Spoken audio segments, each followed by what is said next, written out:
تو جن کے ساتھ بھائی چارہ تھا وہ پھر حال پوچھنے جاتے تھے کہ میرے بھائی کو پریشانی تو نہیں ہے.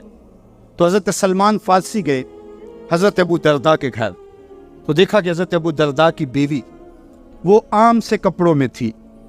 تو انہوں نے کہا کہ میری بہن یہ کیا ماجرا ہے؟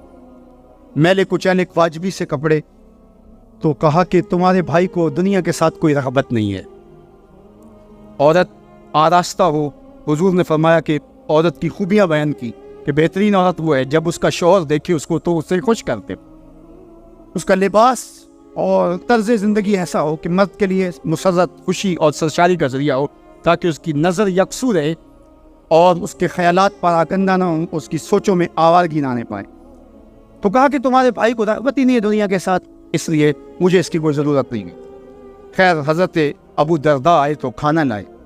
تو حضرت سلمان فارسی نے کہا کہ آپ بھی کھائیے. کہا میں روزے سے. کہا کہ میں تو نہیں کھاؤں گا جب تک آپ نہیں کھائیں گے. تو نفلی روزہ مہمان کے لیے توڑا جا سکتا ہے. تو انہوں نے روزہ افطار کر لیا, ساتھ بیٹھ کے کھانا کھایا. رات پڑی, سونے لگے. تو حضرت ابو درداء مصلی بچھا لیا. حضرت سلمان فارسی نے کہا کہ جناب آپ کو میرے ساتھ سونا پڑے گا. اللہ اکبر. یار وہ صوفی حضور کی تربیت کے پالے ہو. آج تو پھر فتویٰ متوجہ ہو جاتا کہ اس نے مجھے نماز سے روکا ہے, یہ دارا اسلام سے خارج ہے. تو آپ نے کہا ٹھیک ہے, مہمان ہوں, مہمان نوازی کا یہ بھی ایک ڈش ہے نا, چلو میں سو جاتا ہوں. سحری ہوئی تو سلمان فارسی اٹھے, ان کو اٹھایا, بیدار کیا, تہجد پڑھی دونوں نے. اور پھر حضرت سلمان فارسی نے کہا کہ تمہارا میں نے عمل دیکھا, تمہاری بیوی کے کپڑے میلے کچیلے تھے, تم نے روزہ رکھا ہوا تھا اور رات تم قیام کرتے ہو. تو کہا کہ تمہارے نفس کا بھی تمہارے اوپر حق ہے, تمہارے اہل خانہ کا بھی تمہارے اوپر حق ہے, تمہارے رب کا بھی تمہارے اوپر حق ہے, اور تمہارے مہمان کا بھی تمہارے اوپر حق ہے, اور ہر ذی حق کا حق تمہیں ادا کرنا ہوگا. اور یہ بات چھڑی اور پھر دونوں چلتے ہوئے حضور کے پاس آ گئے. خوشاب و وقت کے فیض عام تھا ان کا, خوشاب و وقت کے فتح مقام تھا ان کا. کیسے وہ لمحے تھے. آج تو کوئی مسئلہ ہو تو کوئی ملتا ہی نہیں ہے, درد ہو تو سنائیں کس کو, زخم ہو تو دکھائیں کس کو, کہانی ہو تو کہیں کس سے, ٹکڑے ہوں کس کی دہلیز پہ رکھے, کس کے کندھے پہ سر رکھ کے روئے, کوئی رہا ہی نہیں ہے. تو وہ اٹھے اور حضور کے پاس آئے اور حضرت سلمان نے اپنی کہانی سنائی اور ابو درداء نے اپنی بات کہی. تو میرے حضور نے کیا کہا سنو. میرے حضور علیہ الصلوۃ والسلام نے ارشاد فرمایا صدق سلمان, کہا میرے سلمان نے سچ کہا ہے. تو ہمارا دین ہمیں یہ کہتا ہے کہ تمہاری زندگیاں خوبصورت ہو, رب کا حق بھی ادا کرو. اور حضور نے ایک شخص کو دیکھا وہ سخت کمزور ہے. تو آقا کریم نے فرمایا کہ کیا ماجرا ہے, تم بہت کمزور ہو. اس نے کہا کہ بہت ساری مصیبتیں ہیں جو میرا رخ کر رہی ہیں. تو میرے حضور نے کہا کہ تو نے اللہ سے کوئی دعا تو نہیں مانگی تھی. اللہ اکبر. یہ دل و قلب و نگاہ کے مرشد اولی نے, حضور تو سینوں کے چھپے راز بھی جانتے. کہا کہ تو نے کوئی دعا تو نہیں کی تھی رب سے. کہا جی حضور میں نے اللہ سے دعا کی تھی. کیا دعا مانگی؟ کہا میں نے اللہ سے کہا مالک جو بھی تکلیفیں ہیں مصیبتیں ہیں وہ آخرت کے حصے کی بھی دنیا پہ بھیج دے تاکہ یہ نہیں فارغ ہو کے جاؤں, آخرت میری صاف ہو. تو بڑے دکھڑے ہیں, بڑے غم ہیں, بڑی اذیتیں ہیں, بڑی بیماریاں ہیں جس نے مجھے کمزور کر دیا. تو میرے حضور نے کیا ارشاد فرمایا, فرمایا تو نے یہ کیوں کہا کہ آخرت کے دکھ بھی دنیا پہ مل جائیں, تو نے یہ کیوں نہیں کہا ربنا آتنا فی الدنیا حسنۃ وفی الآخرۃ حسنہ, اللہ دنیا میں بہتریاں دے دے آخرت میں بھی بہتریاں. وَكَذَلِكَ جَعَلْنَاكُمْ أُمَّةً وَسَطًا, جب تک ترازو پورا نہیں رکھو گے, جب تک دونوں پلڑے برابر نہیں ہوں گے تم آگے کبھی نہیں بڑھ سکو گے. یار میں تو سفر پہ نکلتا ہوں تو میرا ساربان گاڑی روک کے کہتا ہے میں نے ہوا چیک کروانی ہے, کسی ٹائر میں ہوا کم نہ ہو. مجھے تو لگتا نہیں, وہ کہتا مجھے پتا ہے گاڑی ڈول رہی ہے.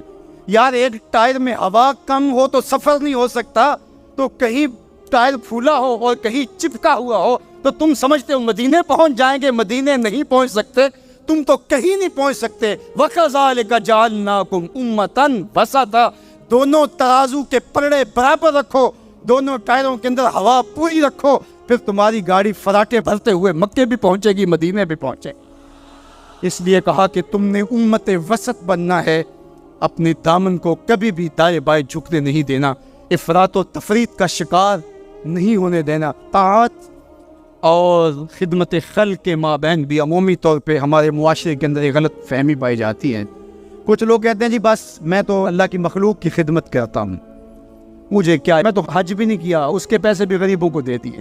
وہ تبلیغ کرتے ہیں لوگ کہ جناب قربانی کے پیسے بھی اگر غریبوں میں دے دیے جائے تو یہ زیادہ اچھا ہے, اس کی ان کی مدد ہو جائے. تو وہ اس خدمت خلق میں اتنا غلوف کر جاتے ہیں کہ وہ اسلام کے شعار کا مذاق اڑانے لگ جاتے ہیں, اور جو عبادت والے ہیں انہیں ہمسائے کو دیکھنے کا موقع بھی نہیں ملتا. اور آپ جانتے ہیں کہ جب ایک بستی کو برباد کرنے کا حکم دیا گیا تو کہا کہ یہاں تو ایک بستی میں شخص رہتا ہے جس کا سر سجدے سے اٹھتا ہی نہیں. کہا میرے بندوں کے اوپر قیامتیں ٹوٹے اور ان کے اوپر ظلم اور جبر کے پہرے ہوں اور اس کے ماتھے پہ شکن نہیں آتا, اس کے سمیت ہی بستی کو لٹ کے رکھ دو. یار عبادت کرتے ہو لیکن ہمسایوں کا خیال بھی رکھو. میرے حضور علیہ الصلوۃ والسلام نے لعاب پھینکا نا تو صحابہ نے اپنے ہاتھوں پہ لے کے اپنے منہ پہ باندھ دیا. کائنات کے اندر آپ کو ایسا کوئی محبوب نہیں ملے گا جیسے اس. آپ نے عشق اور محبت کی لوک داستانیں بڑی سنی ہوں گی. لوگوں نے نہریں بھی کھودی, لوگوں نے محبوبوں کے لیے کیا کچھ نہیں کیا, لیکن آج تک آپ کو ایسا نہیں ملا ہوگا کسی محب نے محبوب کا لعاب بھی چاٹا. کائنات میں یہ انوکھا باب ہے. تو حضور علیہ الصلوۃ والسلام نے فرمایا کہ تمہیں اس چیز پر کس نے ابھارا کہ میرا لعاب بھی اپنے چہروں پہ مل رہے ہو؟ انہوں نے کہا اللہ اور اس کے رسول کی محبت. تو میرے حضور نے اس کی نفی نہیں کی, لیکن ساتھ ہی فرمایا اگر کوئی چاہتا ہے کہ اللہ اس کے رسول سے محبت کرے اور اللہ اور اس کا رسول اس سے محبت کرے تو وہ ہمسایوں کے حقوق کا خیال. یعنی تمہارا یہ پہلو بھی, تم عاشق کے رسول بھی ہو لیکن ہمسایوں کے بھی تو خیال رکھو. تمہارے گھر پہ جھنڈا تو لگا ہے حضور کے میلاد کا, لیکن اگر ہمسایوں کے گھر میں اندھیرا ہے تو یار اپنے گھر میں اس سال اگر چراغاں نہیں کر سکے, غریب ہمسائے کا میٹر کٹ گیا اس کا بل دے دو, آمنہ کا لال زیادہ خوش ہوگا, میلاد والا رسول زیادہ خوش ہوگا. اس لیے دونوں پلڑے برابر رکھو. نہ تو عبادات کے زعم میں تم خدمت خلق کو اور ہمسایوں کے حقوق کو, رشتہ داروں کے حقوق کو بھول جاؤ, اور نہ یہ کہ تم خدمت خلق کے نام پہ عبادات کا مذاق اڑانے لگو. وَكَذَلِكَ جَعَلْنَاكُمْ أُمَّةً وَسَطًا. ادارت المصطفیٰ دونوں بازوں کے ساتھ اڑنے کی فکر رکھتا ہے اور امت وسط کے مزاج کو لوگوں میں راسخ کرنا شروع ہوتا ہے. ظاہر ہے جب کبھی اس بازو پہ زور پڑے تو کبھی اس بازو پہ زور پڑے تو بازو جھکنے لگتے ہیں, تو بھی آ کے جو ہے وہ زور ڈالتا ہے. کبھی کسی فتوے کا میزائل لگتا ہے, لیکن ہم تو بلے شاہ کی بولی میں کہتے ہیں بلیا لوکی تینوں کافر کافر آخر تو آہو آہو آنکھ. ہمارا کام الجھنا تھوڑا ہے, ہم نے تو آگے بڑھتے ہی چلے جانا ہے, اور ہماری منزل تو مدینہ ہے, ہم نے تو اس کی طرف عازم سفر رہنا ہے. ادارت المصطفیٰ ایک فکر کا نام ہے, اور وہ فکر جو مدینے کی ضیاؤں سے پھوٹتی ہے, گنبد خضرا کے جمال کی روشنی ہے, اور وہ مصطفی نہیں ہو سکتا جس کے دونوں بازو میں سے ایک بازو شل ہو. حضور کی امت سے جس کو پیار نہیں ہے, حضور کی امت سے جس کو محبت نہیں ہے, حضور کی محبتوں کا کبھی بھی مستحق نہیں ہو سکتا. میرے بزرگ فرمایا کرتے تھے جس کے بچوں سے تم پیار کرتے ہو اس کا باپ تم سے پیار کرتا ہے. اگر تم چاہو کہ حضور ہم سے پیار کرے تو حضور کی امت سے پیار کرو. تو ایک امت بنو, دوسرا امت وسط بنو, تو پھر دیکھنا تمہاری شاہین صفت پرواز اس کو کوئی چھو بھی نہیں سکے گی. تم پھر بڑھتے رہو گے اور تمہارا بڑھنا منزل آشنا ہوگا, اور تو راہ نورد شوق ہے منزل نہ کر قبول, لیلا بھی ہم نشی ہو تو محمل نہ کر قبول. تیرا تو مطمع نظر, تیرا تو ہدف ہی کچھ اور ہے. تو دنیا کے لیے نہیں ہے, دنیا تیرے لیے ہے. تو خواہشات کا دیوانہ نہیں ہے, بلکہ خواہشات تیرے پیچھے دوڑیں گی, اور زمانہ تیری دہلیز پہ باندیوں کی طرح نوکری کرے گا. من کان للہ کان اللہ لہو, تو ان کا ہو کے دیکھ زمانہ تیرا ہو جائے گا.